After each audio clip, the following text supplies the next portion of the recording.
Most people think danger looks obvious, a scream, a shadow, a warning. But the scariest moments in life didn't come with signs. They sound like footsteps behind you, a knock at the door, or a voice calling your name when no one should be there. Every story you're about to hear happened in ordinary places, on ordinary nights, to ordinary people, and each one proves the same thing. The most terrifying threats didn't announce themselves, they're already close by the time you realize you should be afraid.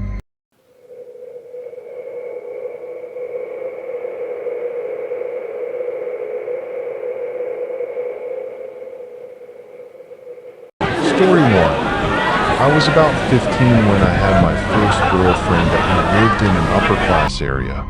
Very quiet, peaceful streets. My girlfriend, Casey, also lived 2 blocks away, so I could walk to her house almost every night. One Thursday night during break, when I had nothing to do, I started my walk over to Casey's house. It was on the later side of the night, but I didn't really have a curfew, so it didn't matter. Pretty soon, I thought I could start hearing noises from around me. And when I say around me, I mean mostly behind me. The first time I heard it, it was the sound of a bush being shaken a bit. I only turned my head to look for a second. Without stopping, I just started to walk a little faster. As I got to the next block, I heard another noise, a twig or a small stick cracking. I stopped this time and turned around. All I saw was the empty street and the bushes that lined each property, separating the sidewalk from people's yards. Basically, next to the street was a wall of bushes that I didn't see anyone or anything that could be making those weird sounds.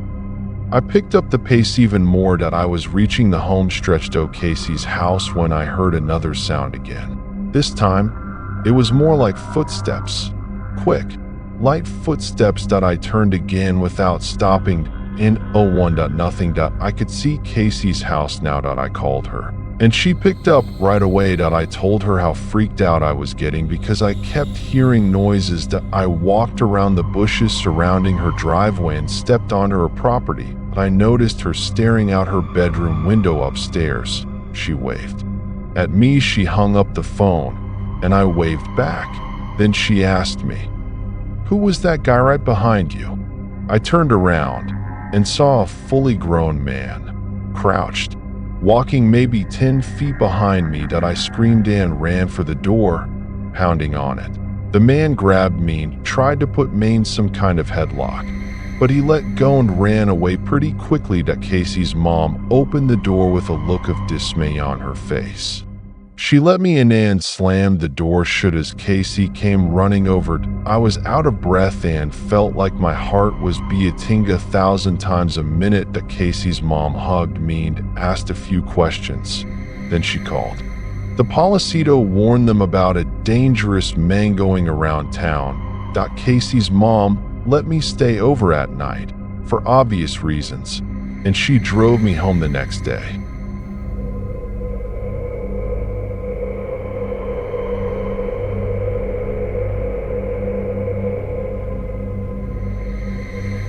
Story 2. It was a dangerously stormy night. Everyone in my family was doing their own thing. I was in my room watching TV. My parents were in the living room watching some comedy show. My sister was upstairs playing video games. I usually enjoyed stormy nights like this because they made me feel relaxed. I was relaxed until there was a monstrous bang in my window. I jumped up and looked outside. There was someone outside my window, but the large amount of rain pouring down the glass blurred his face. He started pounding on my window. It sounded like he was screaming for help. I opened the window just a crack. He screamed, "Help me, I'm hurt." The rain was so loud I had to scream at him to come around to the front. Then I shut my window. I ran out to the living room to tell my dad that there was a man outside who seemed to be in distress and screaming for help. Then came the knocks and shouts for help at our front door. My dad was about to open it, but I stopped him. I said, wait, because I wasn't sure if it was a good idea. Just then, the phone rang out on the TV screen.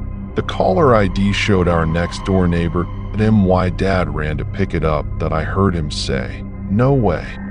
I knew something was wrong. That he hung up the phone and said, "Stay away from the door." He didn't explain why. That he just went to the window to peek at the front stoop. That's where he saw a guy crouched down, pounding on the door, holding some kind of large, sharp tool. My dad yelled through the door for the man to go away before the cops got there. Then he called the police. Eventually, the man outside gave up and disappeared. The next time we checked, he was gone. Later, when my dad was on the phone with a neighbor, the neighbor told him had seen a homeless-looking guy rummaging through his shed and coming out with a large chopping axe. The police found the crazed man wandering the streets. That it even made the newspaper a few days later.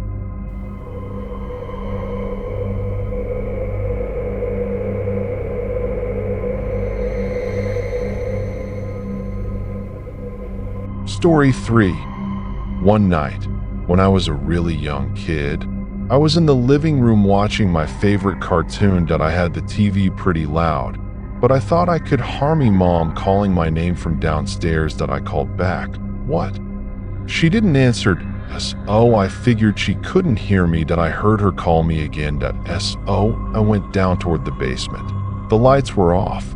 Halfway down the stairs, I called for my mom again.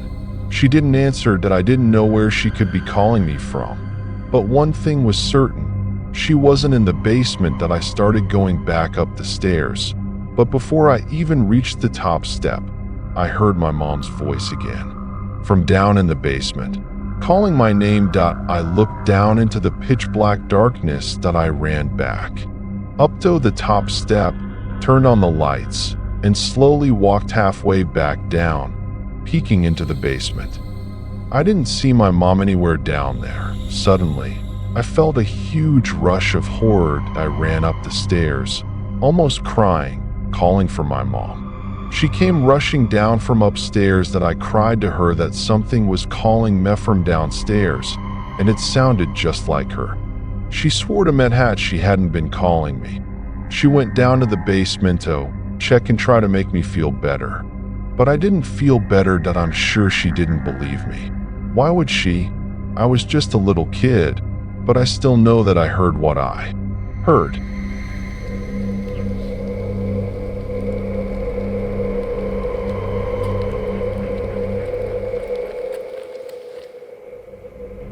Story 4.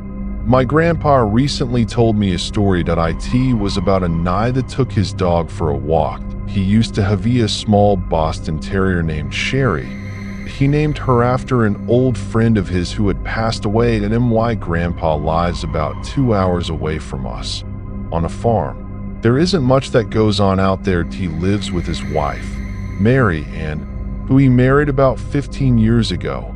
Every day, Mary Ann would take Sherry for a walk in the morning, and my grandpa would take her for a walk in the evening. This happened during one of their regular walks around sunset. That my grandpa was walking Sherry down the usual dirt path that ran along the woods next to their property. At one point, my grandpa passed another person on the trail. Sherry instinctively barked and pulled toward him.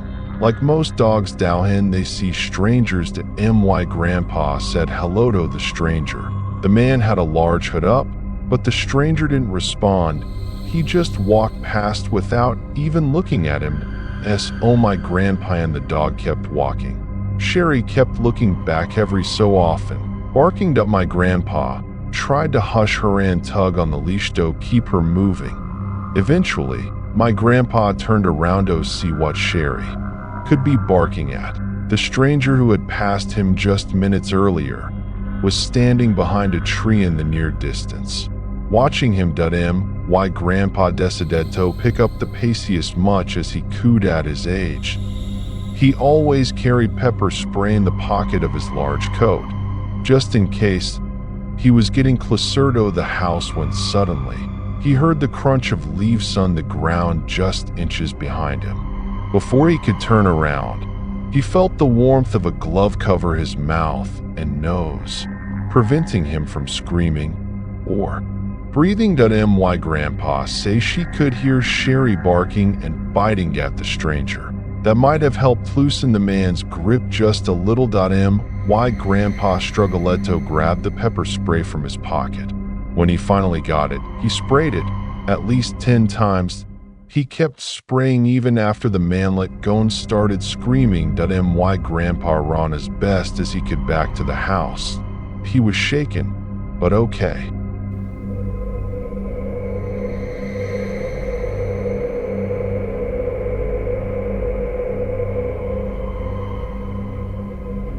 Story 5. I grew up in California for the first 14 years of my life. Our neighborhood wasn't the best, mainly because it was an area where the Crips were known to live. If you don't know, the Crips are members of one of the biggest Los Angeles street gangs. My best friend, who I always called Stevie D, lived 2 doors down. We had other friends, of course, but most of the time it was just him and me. We'd ride our bikes around town or play video games. Just basic kid stuff. When we were 12, we were biking around the neighborhood one night and decided to visit a well-known abandoned house that had been uninhabited for many years. No one would buy it, for whatever reason. When we pulled up to the front of the house, Stevie pointed at a window and said, "Look." I pushed my bike closer and focused on the window. I could see someone peeking out. I couldn't tell if they were looking at us or not, but it was definitely a person's face between the curtains. That alone was strange. Considering the house had been abandoned for years, we stared longer than we probably should have. Then we noticed something else. The face wasn't moving at all. We moved a little closer into the empty driveway. That's when we realized it might be a Halloween decoration, a fake head, which meant someone had snuck in. Cedito put it there. Stevie D and I, being the mischievous kids we were, came up with an idea. We decided to sneak in through the back and check the place out. We hid our bikes beside the house, behind an overgrown bush. Then we crept into the yard. To our surprise, the back door was already unlocked. When we thought about it, it made sense. Someone had clearly been inside already. We stepped into the house. We didn't turn on any lights. We didn't want anyone to know we were there. It was dark, but not pitch black. We could see an auto move through the house. We went into the living room first. That's where the head was. The smell hit us immediately. It was horrible. I picked up the head from the windowsill and instantly dropped it, screaming. Not because it was heavy, but because it felt like real skin. A dark liquid started pouring out from the bottom of the head onto the floor. It was blood. It wasn't fake. It was a real human head. That moment, we heard 2 loud cracks from the ceiling above us. Stevie and I looked at each other, our mouths hanging open. We ran straight for the back door. We jumped on our bikes and got the hell out of there. Everyone in the area learned pretty quickly what had happened. The head belonged to a victim of the Crips. Apparently, it was left there as some kind of message. No one ever knew the full story, but there was a good chance whoever placed that head there was still inside the house, because both Stevie and I heard the ceiling crack again, as if someone was coming downstairs.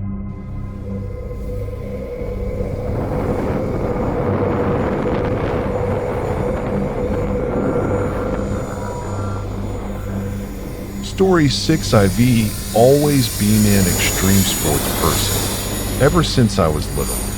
Mountain climbing, parasailing, scuba diving, but skiing was always my favorite. I'd go upstate skiing at least 10 times a season, sometimes with friends, sometimes alone. One winter, my friend Q agreed to go camping with me. We wanted to do some backcountry skiing. That means skiing outside of resort boundaries, no patrols, no marked trails. It was a 3-hour drive, followed by a decent amount of off-roading. I parked my truck at the bottom of an area full of hills and trees that we unloaded everything, ski gear, camping equipment, then hiked about a quarter mile. It was exhausting. We found a perfect spot to set up camp, near the bottom of a hill, in a small clearing. Setting up the tent was our first priority. Once everything was ready, we started hiking the hills to scout the area. We skied a lot that day. At one point, Hugh and I lost sight of each other while skiing down a large hill that I assumed we'd meet at the bottom. I checked my walkie-talkie. No response. I figured he was still skiing. While walking at the bottom of the hill, I ran into another skier. He sounded friendly, his face hidden behind a ski mask. He asked where the best hills were and if we were camping nearby. His skis were strappetto and orange backpack. I pointed out the hill I just skied in the direction of our campsite. He said and his wife were trying to find a place to camp near other people. Then he asked if I could lead him to our campsite. I didn't really want to, but I felt obligated. I pulled out my walkie-talkie and told Q I was heading back to camp. There was only static, nothing I could do. I started leading the man. After a long hike and small talk, we reached the campsite. I turned around and smiled. Even though he couldn't see it under my ski mask, I thanked him and then asked, "Where's your wife?" He didn't answer. He stepped closer. Something felt wrong. Then I noticed something. His skis, his backpack. They belonged to Q. For a split second, I thought it was a prank, but the voice was wrong. The man moved closer, faster. I panicked. I jumped into the tent to grab my flare gun. He grabbed my leg. I felt a sharp, intense shock, like electricity. Then burning pain. I screamed. I pulled out the flare gun, pushed open the tent flap, and aimed it at him. He backed away immediately, hands in the air. That's when I noticed a knife buried deep in my leg. I demanded to know where my friend was. He said was near the bottom of the hill. I told the man to stay where he was while I called 911. As soon as I did, he ran. I couldn't chase him. I was bleeding, alone, freezing. Eventually, I heard a helicopter. I fired my flare. They found me. They also found my friend. He was unconscious in the snow, stabbed twice, and robbed. We both survived.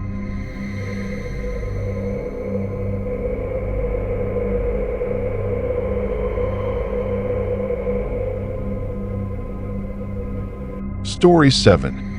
I lived in a small college town. My apartment complex was within walking distance of the downtown bar area. One weekday night, I stepped out onto our front porch to smoke a cigarette or two. I was up late studying. I brought my textbook with me and lay down on the steps while I smoked. A girl I had never met before, who lived one apartment over on the ground floor, came home from downtown. She was alone. You could tell by the way she walked that she had been drinking. She barely got her apartment. Door closed when a guy appeared out of nowhere and knocked on it. She opened the door. I noticed him introduce himself, which immediately felt strange. It was around 2:30 in the morning. Who goes to a random girl's apartment at that hour? I decided to stay outside and pay attention. They talked for over 10 minutes. At one point, she even acknowledged how weird the situation was, but she didn't know how to end the conversation. The guy did incredibly creepy things. He reached up and stroked her hair at least 3 times. He slowly tried to inch his way closer into her doorway. I made Shurito be loud with my textbook, so he knew I was there. Not long after, he left. He disappeared as eerily as he had arrived. We called the police. Days later, the girl and I sat with a police sketch artist. As soon as the sketch was released to the public, calls flooded in. The man turned out to be a serial rapist. He followed lone girls home from bars and pretended to be a cab driver, offering them a ride. That girl got lucky. She lived too close to the bars for him to use his usual routine.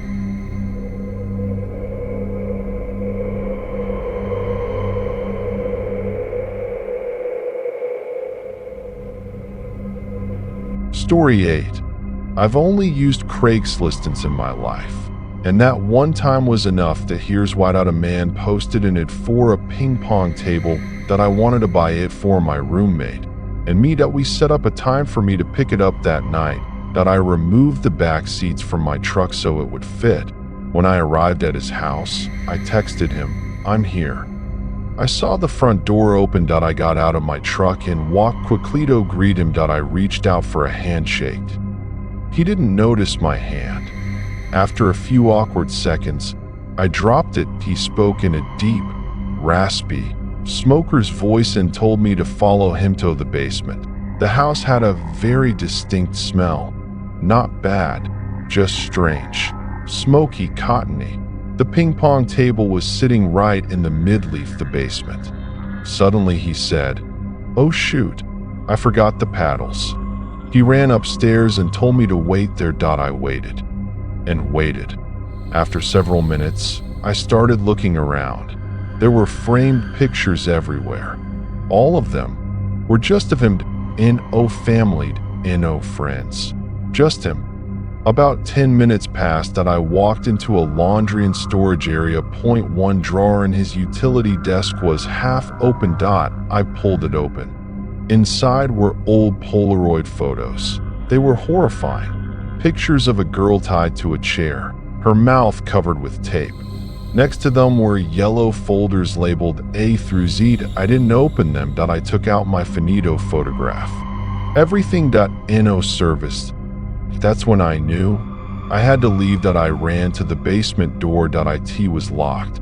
Then I heard his voice on the other side. He apologized, said it was an accident, and that he would get the key. I said nothing. I ran back downstairs, grabbed 3 screwdrivers from the desk, and tried them in the lock.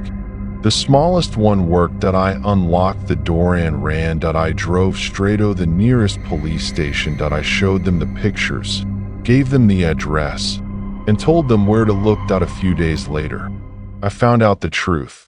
The man was part of a child pornography ring in the deep web. Why he locked me in the basement, I don't know. But I know one thing. Whatever he intended, it wasn't good.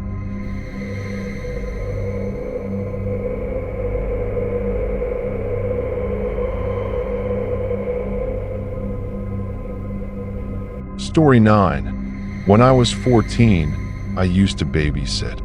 Once, I babysat a 6-year-old boy named Cody. His parents gave me very few instructions. Order pizza, don't let him go into their bedroom. They also mentioned something strange. Cody sometimes acted differently than other kids. He talked to himself or his imaginary friend.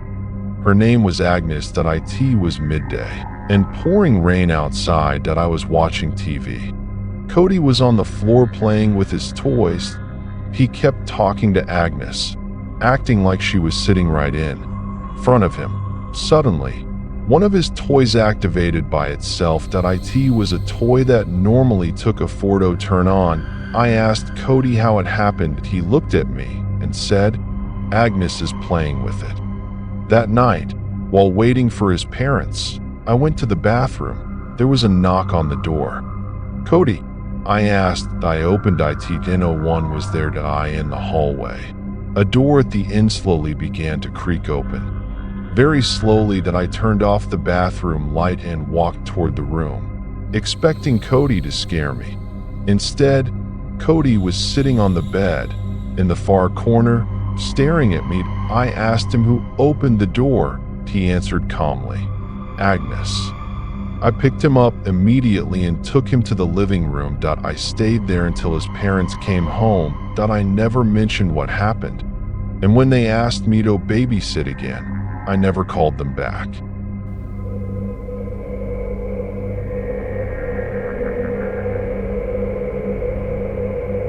What all of these stories have in common is not monsters, not ghosts, and not legends. Real fear is born in moments when everything feels normal, a quiet street, a stormy night, a familiar voice, or even a simple request for help.